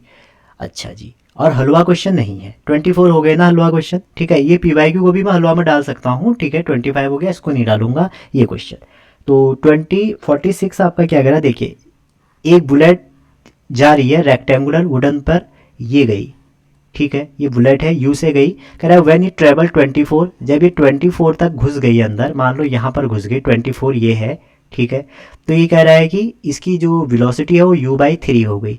उसके बाद कह रहा है फर्दर पेंट्रेट, आगे फिर घुसिए और रेस्ट पे आ गई, तो मतलब यहाँ पे 0 हो गई। तो पूछ क्या रहा है कि टोटल लेंथ कितनी ट्रेवल करी। तो सिंपल सी बात है, इनिशियली आप इस पर लॉ लगाइए, v² equal minus u² equal to 2as। तो केस 1 पहले के लिए लगाएं, तो इनिशियल जो वेलोसिटी थी इसकी वो u² थी, फाइनल u/3 थी।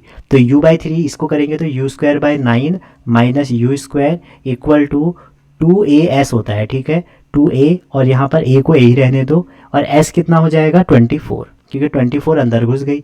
आगे आप जब देखेंगे यहाँ पर देखेंगे ये u का काम करेगा और ये v बन जाएगा क्योंकि रेस्ट में आ गई ना, तो ये हो जाएगा 0 केस 2 के लिए u square by 9 equal to 2as, ये बन जाएगा। ठीक है, कोई दिक्कत यहाँ पर? तो इन दोनों को जब आप सॉल्व करेंगे, इन दोनों को आप सॉल्व करिए, यहाँ से आपको आंसर निकल के आ जाएगा। ठीक है, और इसका जो आंसर निकल के आ रहा है, पूछ रहा है कि कितनी आगे डिस्टेंस जाएगी। आप इसको क्या करिए, इसको सॉल्व कर लीजिए, इसको डिवाइड कर दीजिए, बस सॉल्व करने का तरीका है। इसका जो आंसर आएगा 46 क्वेश्चन का, वो आएगा 27 आंसर।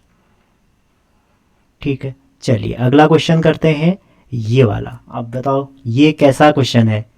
आप कहोगे सर ये तो अब हलवा लग रहे हैं, पहले नहीं थे। ये 26 क्वेश्चन है जो मेरा हलवा क्वेश्चन है। आपको कुछ भी नहीं करना था इस क्वेश्चन में। इसमें करना था तो क्या करना था, यहाँ पर आपको क्या दिया है, आपको दिया है 47 है, तो 47 में आपको करना क्या था, नॉर्मली लगा दीजिए, जो रेजिस्टेंस है प्लेटिनियम वायर का वो लगाइए। ठीक है, तो फॉर्मूला क्या होता है, R T equal to R not 1 plus alpha delta T. तो भैया आर टी कितना होता है, आर टी होता है आपका दिया है 6.8 इक्वल टू आर नॉट कितना दिया है, 0 डिग्री पे 0 डिग्री पे दिया है 0 डिग्री पे कितना दिया था 2 ओम है ना, 2 ओम, और 1 प्लस एल्फा निकालना है क्या, एल्फा ही निकालना है, डेल्टा टी दोनों का डिफरेंस करो तो कितना आ जाएगा 80 आ जाएगा। तो 2 से कट जाएगा 3.4, 3.4 में से अगर आप 1 माइनस करो तो अल्फ़ा की जो वैल्यू आ जाएगी वो आ जाएगी 3.4 माइनस 1 ओवर 80। सॉल्व कर लीजिए, तो ये आंसर इसका जो निकल के आएगा वो निकल के आएगा 3.3 10 की पावर -2। तो पहला वाला। ठीक है जी, चलिए आगे चलते हैं। ये क्वेश्चन साफ नहीं था इसलिए मैंने ये क्वेश्चन बनवा दिया। 48 तो कह रहा है कि हॉरिजॉन्टल ब्रिज एक बिल्ड है अक्रॉस अ रिवर। ठीक है, मान लीजिए ये ब्रिज, ऐसे एक ब्रिज है और यहाँ पर एक बच्चा खड़ा है और वो क्या कर रहा है, एक बॉल फेंक रहा है ऐसे ऊपर को। तो बॉल ऊपर फेंकेगा तो एक टाइम बाद नीचे आएगी, ये आपका पानी है इसके नीचे। ठीक, तो यहाँ पर आने में टाइम ले रही है बॉल 4 सेकेंड। तो आपसे क्या कह रहा है कि जो बॉल है वो सरफेस को 4 सेकेंड में अगर स्ट्राइक करती है और आप यहाँ से 4 मीटर से भेजते हैं ऊपर, तो क्या निकालना है, हाइट। किसकी हाइट निकालनी है बच्चों, height of bridge above the water. ठीक है, तो कुछ नहीं था इसमें, बताइए क्या क्वेश्चन था। तो हाइट ऑफ ब्रिज जब हम निकालेंगे S equal to U T plus half A T square. ठीक है, तो इस क्वेश्चन में हो सकती है गलतियां। तो S इक्वल टू देखिए यू दिया है 4 सेकेंड बाद वो आया प्लस हाफ। अब देखो अपवर्ड फेंक रहे हैं तो A जो हो जाएगा -10 हो जाएगा। ठीक है, G जो हो जाएगा -10, अगेन टाइम 4 रखोगे तो 16। इसको सॉल्व करेंगे तो S आ जाएगा 16 -80, तो इसको सॉल्व करके आएगा -64 और डिस्टेंस होती है पॉजिटिव, तो ये आ जाएगा 64। ठीक है, चलिए अगला क्वेश्चन। हो गए खत्म? नहीं, अभी 1-2 बच्चे हैं शायद। 48 49 ये क्वेश्चन थोड़ा सा टफ था और इसलिए था ये जेई से आया था। सिंपल सी बात है, ये जेई से आया था, मैं सच्चाई बता रहा हूँ बच्चों, जो है तो वो है। ठीक है, ये जेई से आया हुआ था। क्वेश्चन क्या था देखिए, कह रहे कि एक लॉन्ग सर्कुलर आपके पास वायर है, उसको बेंड कर दिया गया है इन अ सर्कुलर, और जो आपको डायग्राम दिया है। तो पूछ रहे हैं कि बताइए क्या करंट। अब देखिए यहाँ पर जो आपका ये वाला है, ये वाला पार्ट है, इसका जो मैग्नेटिक फील्ड होगा वो हो जाएगा μ0I ओवर 4R। ठीक है, और इसका जो फील्ड होगा वो इनवर्ड हो जाएगा, या आप बोल सकते हो आउटवर्ड हो जाएगा, आउटवर्ड हो जाएगा, जिसको हम डॉट से दिखाते हैं। ठीक है, डायरेक्शन आप राइट हैंड रूल से निकाल सकते हो। ये वाला और ये वाला, ये दोनों एक जैसे हैं, इनका जो फील्ड होगा वो होगा μ0I ओवर 2πr। ये जे में काफ़ी आ चुका है, इवन ये सीबीएसई के क्वेश्चन में भी आता है, और इसकी डायरेक्शन आएगी इनवर्ड। तो जो रिजल्टेंट फील्ड है B1 माइनस B2, अगर आप डायरेक्शन लेके दोनों का देखें ना, अगर आप अवे और आउटवर्ड दोनों का देखें तो आपको हाँ मिल जाएगा डायरेक्शन का जो वो। तो यहाँ पर जो हमारा आंसर बनेगा वो आउटवर्ड में ही बन रहा है। आंसर किस में बन रहा है, आउटवर्ड में। तो B1 माइनस B2 जब आप करेंगे तो आपका क्या निकल के आएगा, B1 माइनस B2 कर लीजिए। अच्छा B1 क्या है, B1 आपका ये वाला मान लीजिए, ये B1 है और ये आपका B2 है। तो इन दोनों को माइनस करेंगे तो आपका निकल के आएगा out from the page, point away, point into ठीक है, माइनस ही कर लो, फिर माइनस करेंगे तो आ जाएगा म्यू B1 हो गया आपका mu not I over 4R minus दूसरा हो गया mu not I over 2πr। हाँ, पहला ही वाला है, ठीक है। तो यही पहला ऑप्शन हो गया इसका, ठीक है। ये जेई से आया हुआ था। अगला क्वेश्चन, ये फिर हलवा क्वेश्चन हो गया और ये मेरा क्वेश्चन नंबर 27 हो गया। क्वेश्चन कह रहा है कि करंट है आई दिया है आपको, बी दिया है, तो फोर्स बताइए। ची ची ची सर, फॉर्मूले नहीं पढ़े तो भाई नहीं आएगा, ये होता है। लोग पढ़ देते हैं इसको BIL cos थीटा और गलत करके आ जाते हैं, जबकि ये लगाना था। तो आप देखिए आई तो आई रहेगा, लेंथ की कहाँ दे रखी है, लेंथ दे रखी है एक्स एक्सिस में, तो लेंथ है आई कैप और बी किस में है, इनटू कर दीजिए, बी है 2i plus 3j minus 4k। ठीक है, अब यहाँ पर डॉट बड़े से प्रोडक्ट लेने की ज़रूरत नहीं थी, एल था तो एल को एल ही रहने देते। आई से जब आई का करोगे क्रॉस प्रोडक्ट तो क्या आ जाएगा, जीरो आ जाएगा, ठीक है। और आई का जब आप इससे करोगे, ये सेकंड वाले से, ठीक, किससे, 3 वाले से, तो आपका आई क्रॉस जे क्या हो जाएगा, के हो जाएगा। और वैसे ही इससे करेंगे तो इसको पूरा जब आप सॉल्व करके मॉड लेंगे तो √5 आ जाएगा। समझ रहे हैं यहाँ पे। तो इसका जो करेक्ट ऑप्शन था वो था फोर्थ वाला। अब आप देखिए, ये थे आपके प्रीवियस ईयर। और फाइनल बात ये, अब क्या करें, सिंपल सी बात है, ड्रॉप भी लिया था, घर वाले भी हमको डांट रहे। देखो बच्चों, पहली बात, अगर आपके घर वाले आप पे फोर्स कर रहे हैं, उनको समझाइए, किसी अपने नियरेस्ट आदमी से समझाइए। ये पेपर था, इसको कोई हम सेट नहीं कर रहे हैं, समझ रहे। पहली बात, अगर आपने ड्रॉप लिया है, पहले उन बच्चों को मैं कह रहा हूँ जिन्होंने ड्रॉप लिया है, 1 साल हो चुका है, तो बच्चों आपने PMT भरा होगा कोई या नहीं भरा होगा। दो ही केस हो सकते हैं। अगर PMT भरा है उसको निकालो और उसमें घुसो, अगर नहीं भरा है तो कहीं पर प्राइवेट PMT को अप्रोच करो। क्या करोगे, प्राइवेट PMT को अप्रोच करो। और अगर आप में जज्बा है तो दोबारा नीट दो, अगर आपको डॉक्टर ही बनना है दोबारा नीट दो।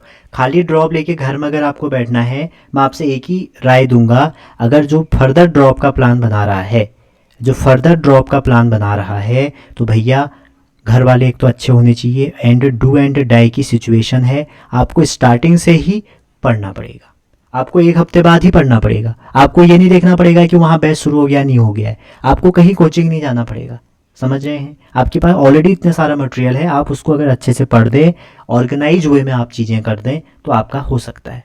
तो पहली बात, अगर जो बच्चा ड्रॉप है उसको घबराने की ज़रूरत नहीं है, कोई भी रिजल्ट है, नो मैटर, आपको कोई सोचना ही नहीं है कि वट एवर भी रिजल्ट, समझ रहे हैं। आपको ये सोचना है कि मैं कहीं से PMT जो है उसको निकालता हूँ या कहीं PMT में घुसता हूँ, एटलीस्ट एक प्रेशर कम हो जाएगा। और आप PMT में रह के नीट फोड़ के आओ, समझ रहे हैं। अगर आपका माहौल अच्छा है, आप अंदर से बहुत मजबूत हैं, तो ड्रॉप ले लीजिए, ठीक। दूसरी बात, हो सकता है आपका मन नहीं है डॉक्टर बनने को, घर वाले फोर्स कर रहे हैं, तो भाई जो मन कर रहा है ना बच्चों वो करो, वो उसमें आप अच्छा करेंगे। ज़रूरी नहीं है कि आप डॉक्टर बन के ही अच्छा करेंगे, आप जहाँ जाते हैं वहाँ अच्छा करिए, समझ रहे हैं।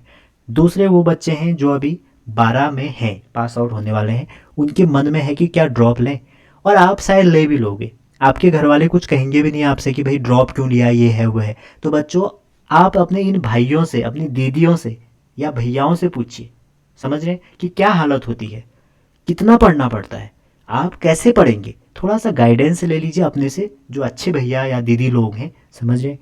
आपको अच्छे से पढ़ना पड़ेगा, कोई भी टॉपिक है। आपने ड्रॉप लिया है भैया, अपना ज़िंदगी का 1 साल दिया है, समझ रहे हैं। जो 11th-12th में है उनको मैं यही राय दूंगा, NCERT पढ़िए, NCERT पढ़िए और कुछ मत करिए, अच्छे से क्वेश्चन करिए, समझ रहे हैं। बैच लेना, कोचिंग लेने से आपका सिलेक्शन नहीं होने वाला है, आपको खुद पढ़ना पड़ेगा। नीट में फिजिक्स में अगर आपको 180 में से 160 प्लस करना है, 170 प्लस करना है, तो आप फॉर्मूला रिवीजन पे फोकस करिए। आप कोचिंग में अगर आपका टाइम वेस्ट हो रहा है तो उसको छोड़िए तुरंत, समझ रहे हैं। आपको ही हाँ हाँ नहीं करना है बच्चों, आप सीरियस कब होगे, समझ रहे हैं। हफ्ते में 1 दिन रख लीजिए, आउटिंग कर लीजिए, पिक्चर देख लीजिए, मोबाइल चला लीजिए, जितना करना है हफ्ते में 1 दिन रख लीजिए, समझ लीजिए, समझ रहे हैं आप।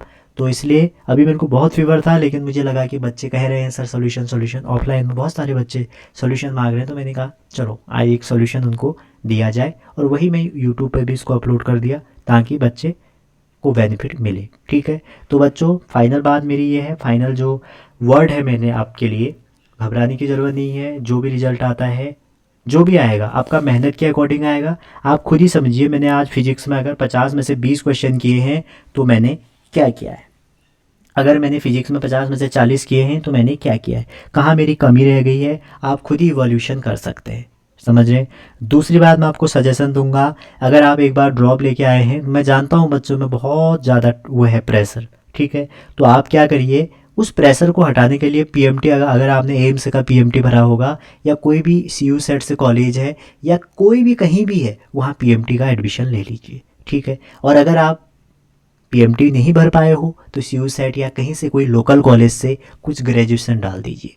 ठीक है, आप उसके बाद खूब सारी मेहनत करिए और अगले साल मेरे को मैसेज करिए कि हमारा एग्ज़ाम निकल गया है। समझ रहे हैं, बहुत बच्चों ने ऐसा किया है, इसलिए मैं आपको सजेशन दे रहा हूँ। अगर आप 12 से ड्रॉप लेना चाह रहे हैं तो मैं आपको एक ही कहूँगा, फालतू टाइम वेस्ट अगर नहीं करना है, फॉर्मूला रिवीजन करने हैं, पीवाईक्यू करने हैं, प्रैक्टिस सेट करने हैं, और एक क्वेश्चन को 2-3 किताबों से पढ़ना है। फॉर एग्जाम्पल आपको कोई कंसेप्ट बताया, चैप्टर बताया, आपको सबसे पहले एनसीईआरटी पढ़नी है, एनसीईआरटी एग्जाम्पलर पढ़ना है, पीवाईक्यू करने हैं, तभी आप ड्रॉप लीजिए। अदरवाइज़ आप अपने घर वालों का अपना टाइम वेस्ट मत करिए, पैसे की यहाँ कोई बात नहीं हो रही है। समझ रहे हैं, मेरी बेस्ट विशेस आपके लिए है, कुछ अच्छा करेंगे आगे नीट वालों के लिए।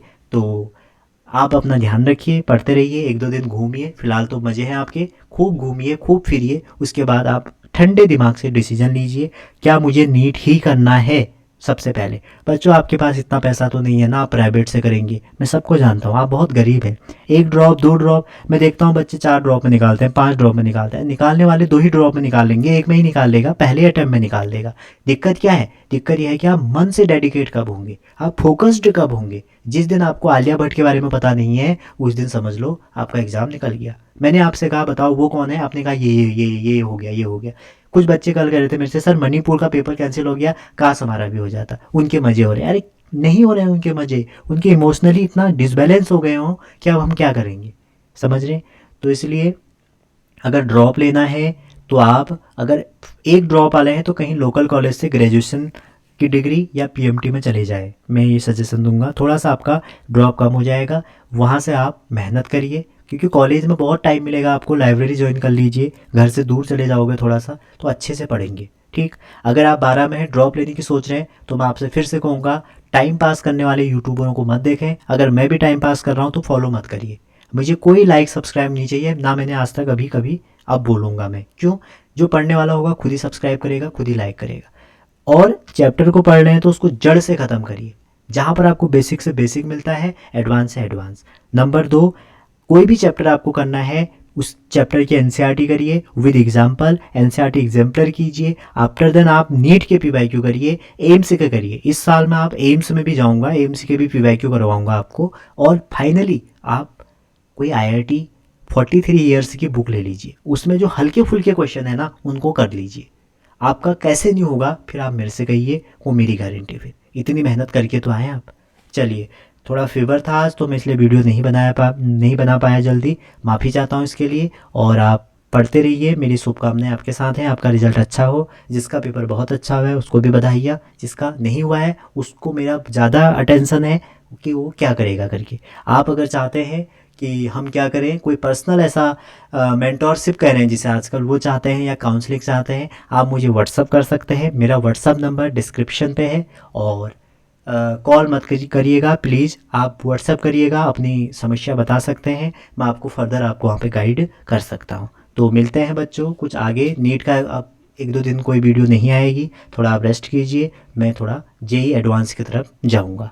तो मिलते हैं अगली वीडियो में, तब तक अपना ध्यान रखिए, खूब घूमिए फिरिए, और अब मत पढ़िए कुछ दिन, ठीक है, 10-15 दिन मज़े करिए। आपने चाहे आपका एग्ज़ाम जैसा भी है, आप बैठे हैं मोबाइल के आगे एक बंद कमरे में, थोड़ा सा आप चिल आउट होके आइए, दुनिया की रियलिटी जानिए। उसके बाद ये ज़रूर देखिए कि मैंने क्या ऐसी गलती करी जिससे मेरा पेपर ख़राब हुआ, पेपर अच्छा हुआ। उन चीज़ों को एक जगह पे लिखिए। अगर आप ड्रॉप ले रहे हैं तो उसको भी लिखिए कि मैं ड्रॉप क्यों ले रहा हूँ, समझ रहे हैं और आपका बेहतर फ्यूचर की मैं कामना करता हूँ। Thank you.